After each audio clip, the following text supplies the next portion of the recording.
Pizza guys or girls, does your shop have a no delivery list, and what houses are on it and why? Story 1. I delivered to the dorms when I was in college, back before credit cards could be used to pay for pizza. In the largest men's dorm, we had a war with some of the residents after they got pissed when we wouldn't accept an expired coupon for a 14 pizza order. So they kept calling us up with ghost orders and making life crap for us over the course of a few weeks.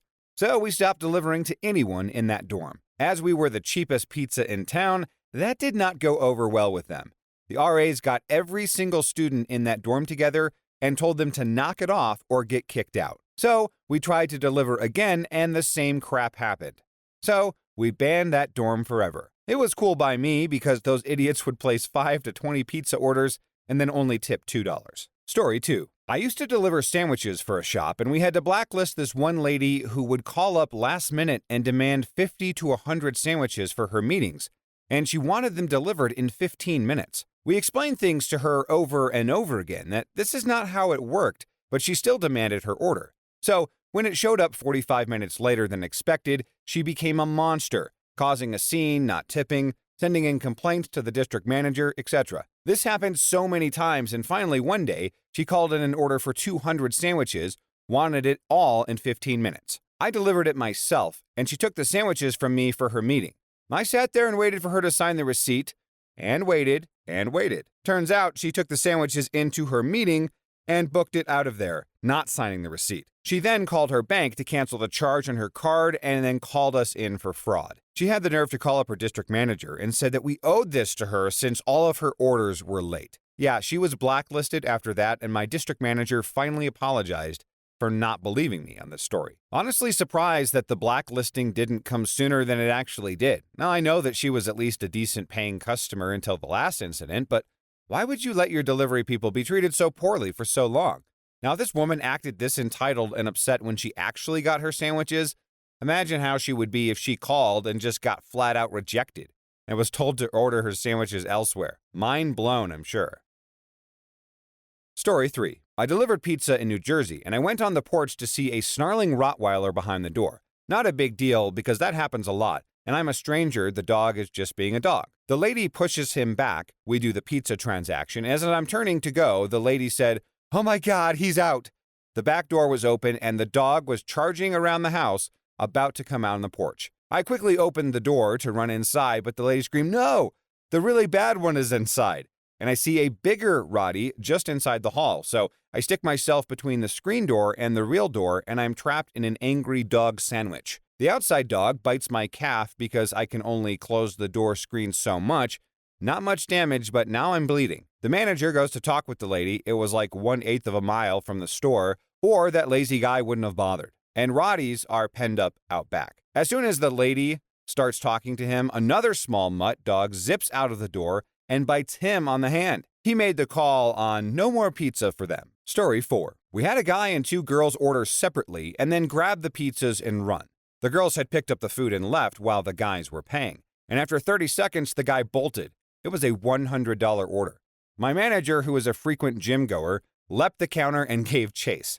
The 2 girls had gotten into the car with the food, but when they saw the manager, they drove off, leaving the guy. My manager chased him 3 blocks and was gaining on the guy when the girls pulled up and then the guy got into the car. Unfortunately, all 3 of them went to school with a kitchen hand that we worked with at the school, so we had names, jobs, addresses, and Facebook accounts. We contacted them all on Facebook and got them to pay for the pizzas the next morning, under threat of contacting the police. We also put them on the no delivery list. Story 5. Working at Papa John's, the only place on the no delivery place were bounced checks. We had one driver get his knee bashed sideways with a baseball bat and money stolen, and I delivered to the same place the next night. They didn't care about getting robbed because the driver is only supposed to have $25 max on him all the time. So everything over that $25 the driver had to pay for. This driver, I think, had to pay around $125 after being assaulted. Now, I wanted to clarify something about carrying cash. We were told, for this very reason, that after every delivery, especially 2 to 3 houses, when you come back to the store, you put all of your money in your drop box. Obviously, if you got $60 cash on a delivery, the store wouldn't make you pay for that, but they had to record how much the order was and how they paid. What kind of criminal decided that the best target for a baseball bat beating and robbery is a pizza delivery person anyway? They are just minding their own business, bringing people the joys of pizza pie, and you think to yourself, I bet they have a lot of money on them. I'm going to rob them. I don't understand the logic there. And plus, there is literally a phone call and an order record that the pizza person came to your house or wherever. So I think you're going to get caught. Story 6. I'm on the no delivery list of 2 restaurants because my roommate is an idiot and can't do math to save his life. He once sent a driver away after a heated conversation with a 25-cent tip. Unfortunately, I was in the shower at the time, and it wasn't until afterwards that he was explaining the situation to me that I realized what a moron he is. The bill came to $20.25. He gave the guy $20 and thought it was a good tip because he ordered 2 sandwiches that were basically $7 a piece and a $1 soda for a total of $15. So, $5 tip. In actuality, these sandwiches were $7.99 and the soda was $1.99, so $18 right there, and then there was a $2.25 delivery fee. So, $20.25. Unfortunately, delivery guy spoke almost zero English, so all he could say was not enough to my roommate, and my roommate is an a-hole who wouldn't read the darn receipt. He is no longer allowed to answer our door. Story 7. Okay, we had a really nasty apartment complex in one area of Sacramento. Totally a no. One night, a new guy took an order and actually accepted one from there. Now, I was about to call back and say no, I was the assistant manager at the time, but running pizzas that day. When then comes 2 cops to pick up their pizza. They listen in and offer a tag-along. I was dumb and crazy then, so we made the pizza and I loaded into my little truck and drove out there. As soon as we pulled into the parking lot, the cop turns off all of his lights and coasts into the spot next to mine. I walk up, start the spiel, and start listening to their story of this guy or that guy that ordered it. I started to walk away, and one of the shady dudes steps out of the bushes next to me, where he'd been hiding. Now, instantly, every light came on the cop car, flashers, both spotlights right at me, and the cops getting out of the car fast. Dude steps way, way, way back, and I walk back to my car, and a couple cops got a free pizza that night, and I got a great story. Story 8. In the late 90s, I was still living in Detroit and in between desk jobs, so I delivered pizza as a part-time gig. Detroit's neighborhoods have been rough for a few decades now, but the 90s seemed like they were on their own level. I won't say the specific neighborhood, but there were some really rough ones. This one house, though, this house was in pretty awful shape. Now, I kind of figured that this would be bad even as I was driving down the street to get there. Every other house literally was either burned or very obviously abandoned. This one was just crappy looking, but I tried to be optimistic. I walked up to the door, awning kind of drooping over my head, and knocked. Almost instantly, the door cracked open, and all I saw was this dark hand with what looked like a gun. Leave the pizza and walk away. I complied, obviously, and told my manager that I wouldn't be delivering to that neighborhood anymore. Still stuck around with the job for another 6 months or so, but that was probably the only thing on that level I've seen. Yeah, this is no joke. There are some places in Detroit that are sketchy AF. And sometimes these places stay in rough shape for years and years and never get any better. I can't imagine delivering pizzas in that kind of town, and how you might be just a little bit nervous the whole time. Aside from that, how about delivering pizzas in like the golden age of pizza? The late 90s, right? Pop into VHS, have your pizza delivered, life is good. In the comments, anyone else have some crazy story about Detroit to share? Story 9. Prior to my freshman year of college in 2002, I was delivering pizzas for Pizza Hut in a decent suburb outside of Cleveland. I was the typical stoner, partier, easygoing delivery guy. And one afternoon, my manager requested I go change several $100s for smaller bills for our register. As I'm leaving the bank after getting change and getting into my car, I sense someone approach from behind and suspect that they're going to ask me for a cigarette. Nope. Instead, it's a dude with a pantyhose on his head and a knife and demands the money I have in my pocket with my keys. I oblige, and he ultimately runs off, and then tosses my keys in the parking lot where I can see. When I run into the bank, no one at all saw the incident, and wouldn't you know, when they pull up the footage, there is sun glare in the exact spot on the window where my car was parked. The cops interrogate me and search my car, but seem to conclude that in fact I was telling the truth. My manager even vouched for me, saying how I was a good kid. Now flash forward to about 10 years and I'm telling the story at a party, and bam, it hits me. My manager, who often dated unsavory characters, set up the whole thing. Considering I was robbed in front of the bank in broad daylight on the busiest street in my town, who the hell would know to rob me? Especially since I hadn't put my car topper on at this point. Story 10. I worked as a delivery driver for Papa John's in high school. It was a nice weekend job, lots of nice people in my area. Naturally, there were a couple jerks who we didn't like to serve and later added to the blacklist. One memorable house was this guy. This guy. He would order massive amounts of pizza. I'm talking anywhere from 7 to 20 pizzas, and then would pay with cash. So naturally, we would call ahead of time to make sure that it was a legit order and that we could get paid for the pizza. He would answer and say it's all good and that he had the cash. It would always be the same order, X amount of thin crust pizzas with double anchovies and olives, extra cheese. I would load up my car, drive over, and he would never be there. Lights off and everything.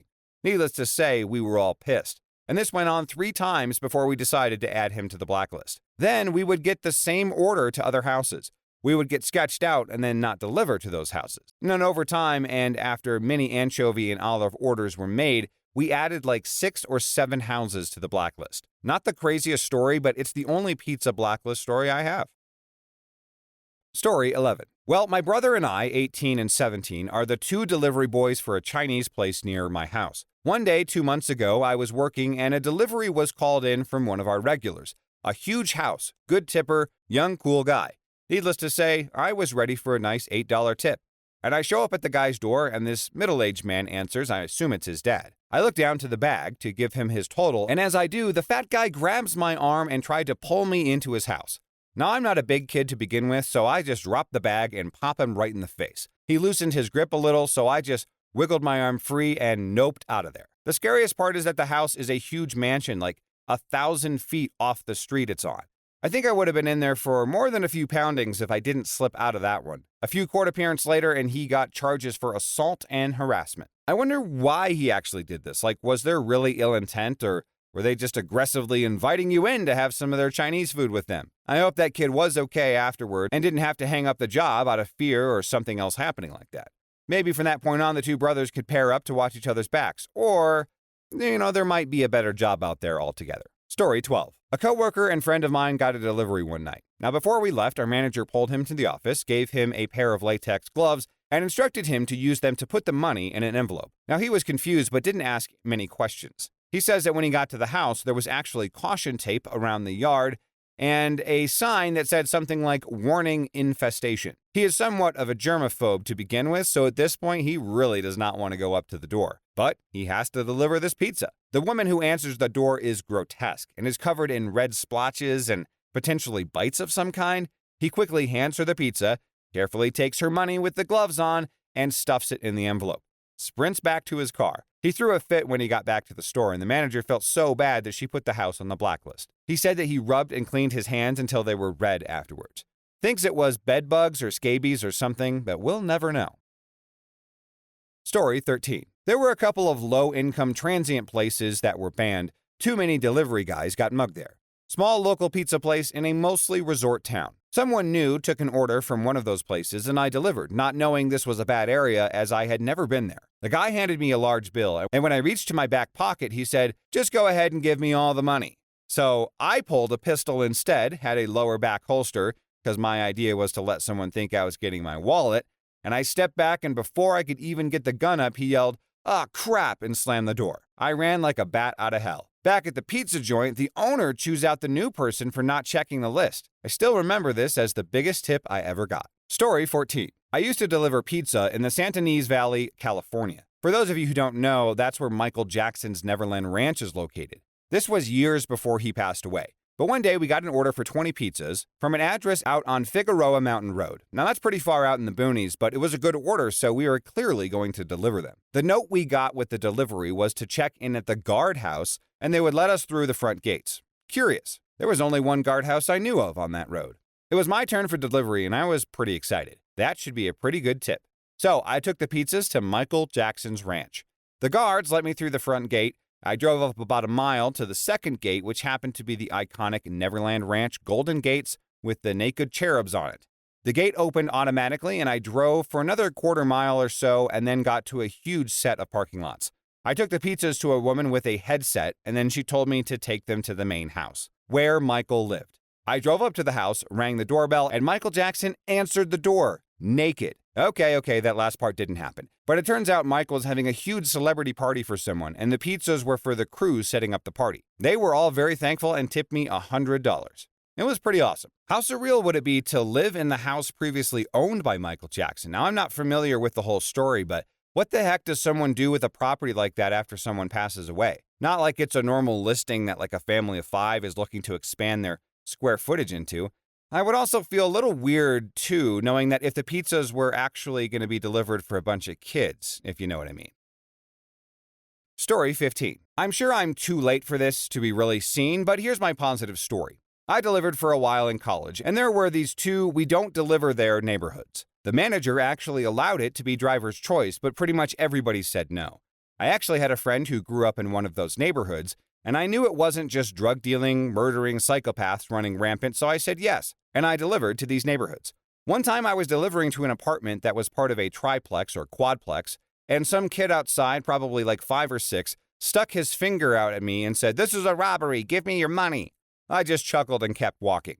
While I was giving the person their pizza, I heard from behind me, "What the hell do you think you're doing, boy? Don't you know that he's the only one who delivers here?" Then, as I was walking back to my car, he was standing on the sidewalk, Mom several feet behind him, and he said, "I'm sorry." Story 16. Being a delivery driver for 8 years, the only place I worked at with a blacklist was in Davenport, Iowa. Our store was in a really rough area, the kind of neighborhood with glass between you and your gas station clerk. Also had 50-cent cans of Old Milwaukee's Best and PBR next to the register. Anyway, my first day, one of the drivers got maced and pistol whipped for $32. We eventually found out the person who set it up was the assistant manager because she didn't like him. The store was robbed so frequently that it refused to accept carryout orders after sundown, yet they had no problem sending us drivers in the middle of the ghetto with food and cash. In-shop employees weren't allowed outside after sundown, so trash was never taken out until the next day, and employees took their smoke breaks in the back corner of the pizza store. The places on the list were listed because drivers had been robbed there. No matter how rough the area was, we would still deliver there until someone got robbed. And then we would blacklist everywhere within 3 to 4 blocks. Story 17. Former Jimmy John's sub-delivery driver here. One night, one of our drivers came back from an apartment saying that the guy was only wearing a winter hat and boots. No underwear, nothing. The driver was known for telling crazy stories, most not believable. But a few weeks later, the naked guy orders again. The driver from the last time recognized the address and said he's not going back. My manager asked me to take the food, and if he wasn't wearing clothes, to tell him he either needs to wear clothes in order for us to continue the delivery or call elsewhere for food. Now I got there and the front door has a window in it, and he's wearing a t-shirt and nothing else. So, pointing my face to the walkway, I knocked on the door. The guy looks out the window at me and sees I'm a woman and starts frantically searching for something to cover himself with. And he settles on just using his hands. Once he opened the door, I handed him the pen and receipt and repeated what my manager had told me. Once he handed me the receipt, I walked away and he never ordered again. Well, good on that guy for at least playing by the rules and being respectful about it, I guess. It seems like he really didn't mean anything by it, but apparently just likes being comfortable. If he was purposely trying to make the delivery drivers uncomfortable, there is zero chance that he would have actually stopped ordering sandwiches. The amount of nudity that has to be seen by food delivery people must be very unnerving. That has to be one of the great joys of life, though. I mean, sitting around in your house in your birthday suit and then having delicious food just brought to you at will. What an amazing modern world we live in. Story 18. How about being blacklisted from delivery and for in-person pickups? Years ago, I worked at a popular deep dish pizza place in Midtown east of Manhattan, affluent area. Now, there was a 50-cent surcharge for takeout and delivery because the pizza came in aluminum tins for the deep dish. Every time a delivery was made, the wife of this famous writer would call and claim that she was getting ripped off, and then she would stiff the poor delivery guy. They were blacklisted from delivery. So, they started coming in, made a major pain in the butt of themselves, complained about everything, and generally caused a riot every time they came in. And they'd stiff the waitstaff to the degree that the waitstaff would fight over who would serve them. The owners were hot-headed from Argentina who did everything to make them happy, but enough was enough. They were told that they were banned and that they could go screw themselves for all that they cared. The writer, his name rhymes with Connegut. Total D-bags, him and his wife.